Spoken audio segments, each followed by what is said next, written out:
Hanilet Avancenia.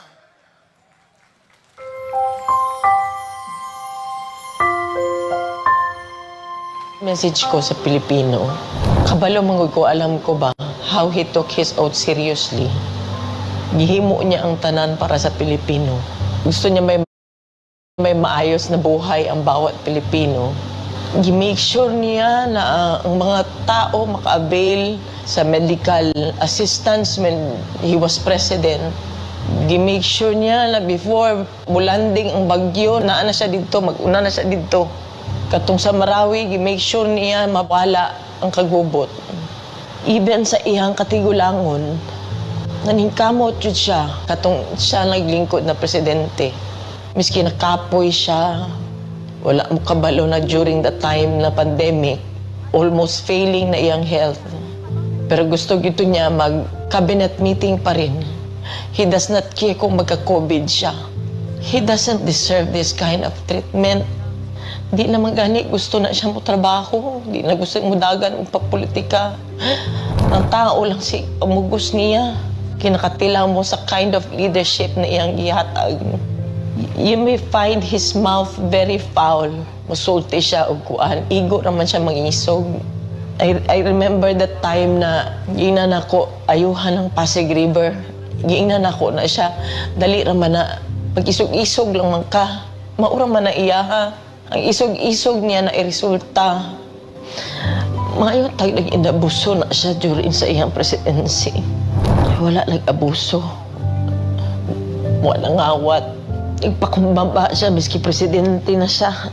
Makita niya mo siya matrato tao. Naluhoy ko kay pagkaon na lang ng tani ang gusto. Dili na siya materialistic. He doesn't care kung naa siya'y kwarta o wala. He doesn't care kung unsa iya ang isuot. Daan.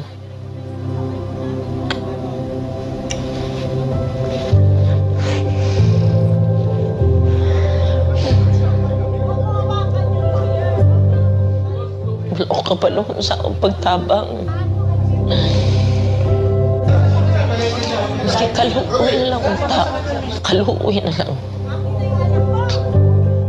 Abuso. Grabe. Abuso. Sa simple lang ay yung gusto. Deprive pa yun ninyo.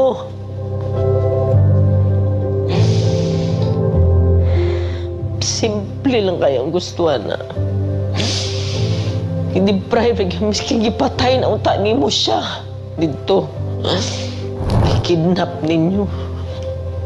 Mag-80 years old na guna siya. Kabalo mo ko sa iyang health. Wala tanan. Wala gani medisina. Kagikan mi sa Hong Kong. Good for 3 days lang iyang dala. Pati sa nina. Grabe, abuso.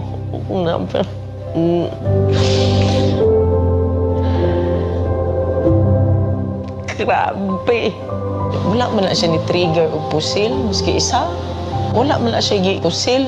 Wala man na siya gidunggab.